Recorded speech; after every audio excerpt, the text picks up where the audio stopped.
With me here in the studio, Professor Kapil Kumar, historian. I also have Sudesh Verma representing the BJP with me here in the studio. Chetan Singh, political analyst, joins us on the broadcast, and so does Professor, in fact, another historian, Kuldeep Surolia, joining us from Bengaluru. Good evening to all my panelists. I want to begin this with the two historians because they obviously know more about Veer Savarkar than what Ashok Gehlot knows at this stage. Professor, parties. Mr. Kuldeep, and historical facts, I would like the debate to be on historical facts. Mr. Kuldeep, let's come back to the issue. As Professor Kapil Kumar also said, history kahan gayi kisi ko nahi pata. It's all about politics, and politicians decide what version of history suits them.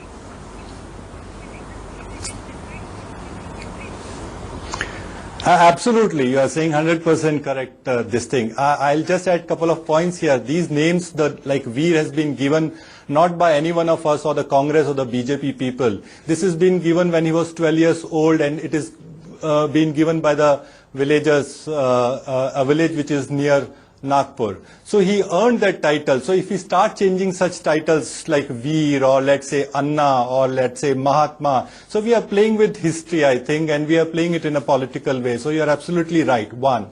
Second point I would like to highlight here is that Vinayak Damodar Savarkar, or Veer Savarkar, what we popularly know him as, he has his always fights with the Congress right from 1920, not from 1947, right from 1920. And somehow he was opposing Quit India movement, because the principles of the Quit India movement, he was not fully supporting it, because in the Quit India movement, initially it was like provincial form of government, not the central form of the government, so he was against it. Okay. Later on, Two Indias, which is the partition of India, he was against it, which of course Congress and the Gandhi, everybody was supporting it. So, and rather to, politically extending your point, which you were absolutely correct, he died in 1960 and he never got any pension. All political leaders got the pension. He got his first pension after J.L. Nehru, our first Prime Minister of India. He was no more there, and that's where the first pension of our freedom fighter Veer Savarkar ji got started. So it's all about politics. History remains as it is there.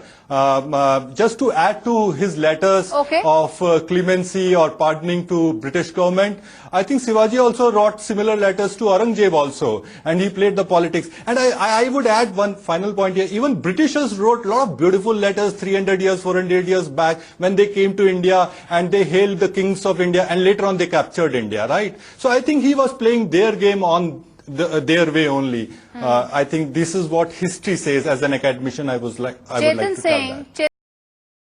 Than the Congress leader. Kuldeep I didn't show any disrespect to any Congress leader.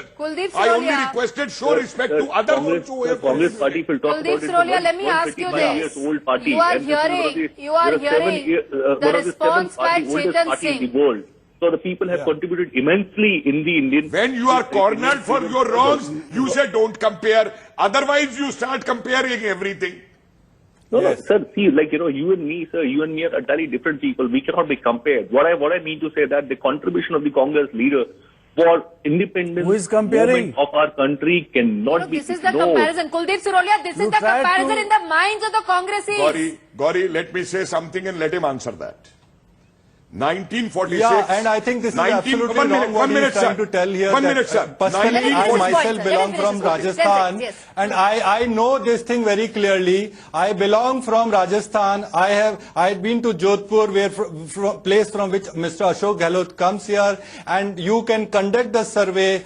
Every child, every young person there wants the name as Veer Savarkar. They have done playwrights, they have done scripts, they have done Nukkad Natak there, and he is known by the name of Veer Savarkar. It's all about politics, or probably it is all about making noise so that the name could be there in the public. And all the more well said and done. This Veer name has not been given by anybody, BJP or this thing. This Veer name has been given by the people. So why to take away that name? You are starting a politics. There has been a history which has been written by, a winner always write the history. Yes. So in 1947, Congress came to the power and they wrote the history. If there are additional names which are coming to that history, for example, the names of our grandfathers who are sitting in this studio, if their names comes as a freedom fighters, because our families also. What's wrong into that part? They should accept it. Exactly. Yes, apart from those families, there were our families also which fought for the freedom fighting. Absolutely. Veer Savarkar was one of the greatest names